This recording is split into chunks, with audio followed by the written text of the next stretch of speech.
Welcome to my channel.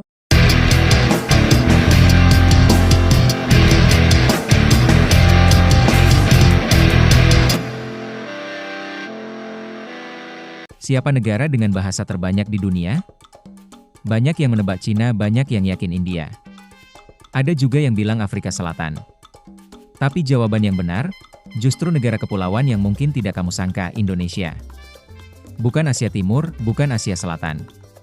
Tapi Nusantara, di antara semua wilayah Indonesia, Papua adalah rumah bagi keragaman bahasa terbesar. Bayangkan, hanya di satu pulau, ada lebih dari 250 bahasa yang berbeda. Desa A punya bahasa sendiri, desa B beda lagi. Dalam satu kabupaten saja bisa ada belasan bahasa berbeda. Para ahli menyebut Papua sebagai zona linguistik paling rumit di dunia. Bukan hanya banyak, beberapa bahasa daerah di Indonesia juga memiliki jumlah penutur raksasa.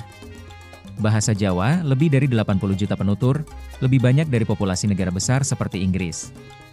Bahasa Sunda, puluhan juta, bahasa Madura, Bugis, Banjar, Batak, masing-masing punya jutaan penutur. Kenapa bahasa di Indonesia bisa begitu banyak? Karena nenek moyang kita sudah tinggal di kepulauan ini sejak puluhan ribu tahun lalu. Setiap pulau berkembang sendiri, setiap suku membentuk budaya sendiri, dan hasilnya, ratusan bahasa lahir secara alami.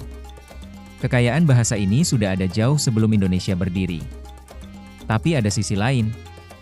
Dari ratusan bahasa ini, ada yang kini hanya dituturkan oleh 10 orang, bahkan ada yang tersisa satu penutur terakhir. Jika mereka pergi, satu bahasa pun ikut menghilang dari dunia. Dideklarasikan tahun 1928, dipilih bukan karena paling banyak penuturnya, tapi karena paling mampu menyatukan bangsa. Karena ratusan bahasa hidup, tapi satu bahasa mengikat semuanya. Bukan hanya negara kaya budaya, tapi negara dengan keragaman bahasa terbesar di dunia. Sebuah keajaiban linguistik yang tidak dimiliki negara manapun. Dan kamu adalah bagian dari negara yang begitu luar biasa. Bangga jadi bagian dari Indonesia. Bangga punya bahasa yang banyak, yang unik, dan yang menyatukan.